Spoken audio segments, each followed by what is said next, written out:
There's electricity, there's energy, there's the blowing, and there's the snorting. There's just that feel that maybe a bull rider gets every now and then. It comes every time you nod your head.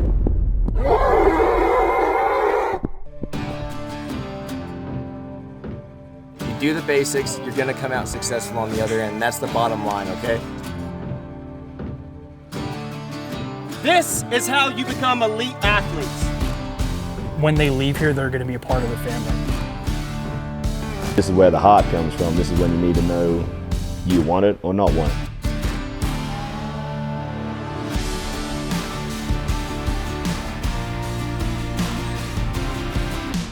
These kids are in the right direction for sure, coming to one of these schools.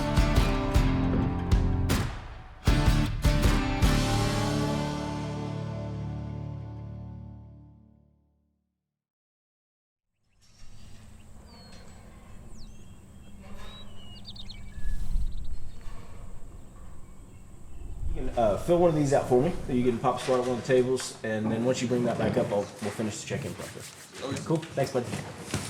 Okay. All right. It's good. Handbook, and we'll get you a t-shirt. What's up, dude? Good, man. It's good to see you. Yeah, you too. What's up? Good to see you. Okay.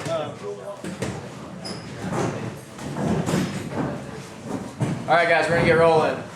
Welcome, Optimal Performance Academy. I think only one of you has experienced this before, so glad to have you back, bro. Everyone, you're going for a treat. This is going to be a lot different than any rodeo school you've ever been to. You kind of probably noticed that in the beginning when you guys were asking me when you're getting on horses, you're getting on today. We're not going to get on until Wednesday. This whole school is about developing you guys as professional rodeo athletes, right? So if you have dreams of making the NFR, if you want to make a living at rodeo, this is where you're going to learn everything that we all wish we would have learned a long time ago before we started, right? We're going to start it off with an evaluation, guys. So it's going to tell everybody where they're at, what they need to work on, and the coolest part about this is you're going to see your weaknesses. We're going to practice those things in the workouts, and we're going to go to the spur boards, and we're going to see where you're weak there. We're going to incorporate all those movements in the workouts, and you're going to start seeing how the gym ties to the arena, probably in a lot different way than the majority of you originally thought.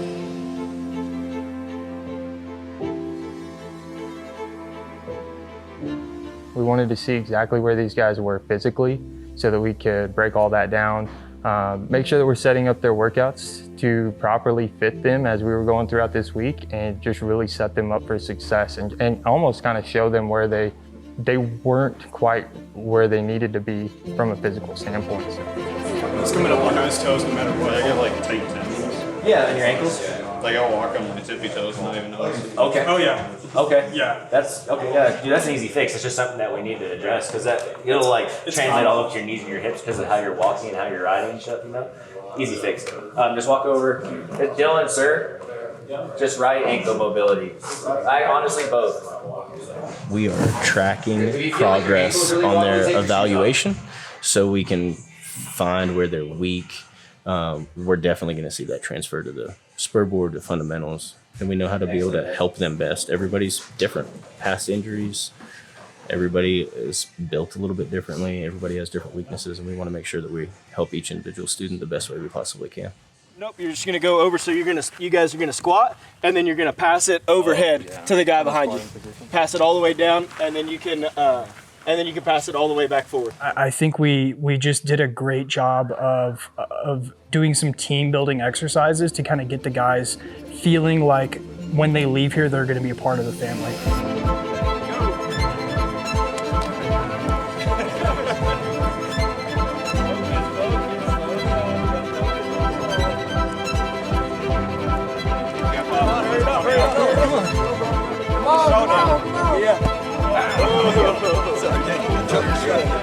We went ahead and talked to them about how important it is to be physically fit on the road, and whether it's reducing your injuries, making sure that you can actually feel those muscles working whenever you go into your basics and your fundamentals and you're working on your spur board or even the bucket machine. So really being able to feel those muscles engage so that they can make their markouts and things like that a lot faster and a lot more effective. First of all, this is the first school I've ever been to where 20 guys showed up physically fit.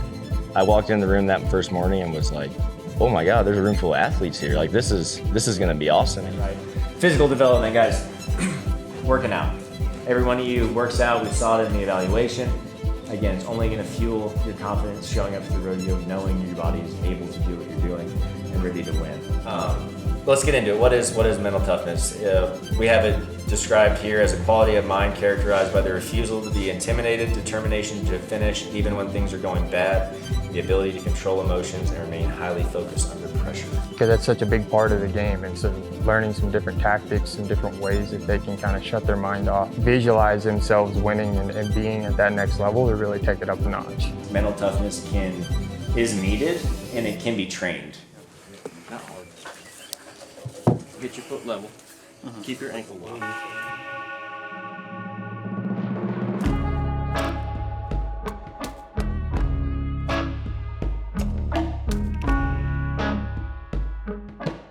I try and push them a little bit more to try a little bit more, or help them out to understand why we do certain things and help them out where they wouldn't get hurt and do that stuff. Because there was one part when I was in college there, like coming from Australia, I went pretty good over there. So when I came over here to actually really compete in the college and PRCA, I thought I was John Wayne, but I really wasn't. I had to change my style and had to try more, you know, I had to really get into it a little bit more than I thought I had. So I try and help them out like that, and a lot of kids get it and they're going along pretty damn good. I want you, when you bring up, you got big ass legs, you need to aim for here with your heels. This is where you want to touch. Because you're coming up, when you're spurring, you're coming up good, and then they're starting to slide back a little bit. You want to come up to here. Okay. And that's why when you're coming up, you're rolling under your again. That's why that break is there. Like you break in here when you're coming up, so everything's coming with it. So just go slow motion there. Good, strong mark out, and then we'll go slow motion. And I want you to focus on breathing this entire time. Okay, see how you're kind of rocked over in that shoulder, square yourself up. There you go. And we're gonna break right here, buddy. There, right there. That's good. Okay, roll them shoulders back, squeeze. Yep. From here. Yep. And just, yep. That's way better. That's a better thing. When you set them now, I want you to go up and straight back. Lift. Shoulders back. Yes. A little better. Lifting. First day is in the books, guys. Outstanding job. Like I said, I'm extremely impressed by every single one of you.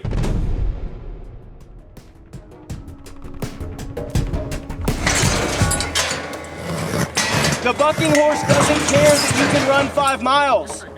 It cares if you can spur its ass right there and set him up. This is how you become elite athletes.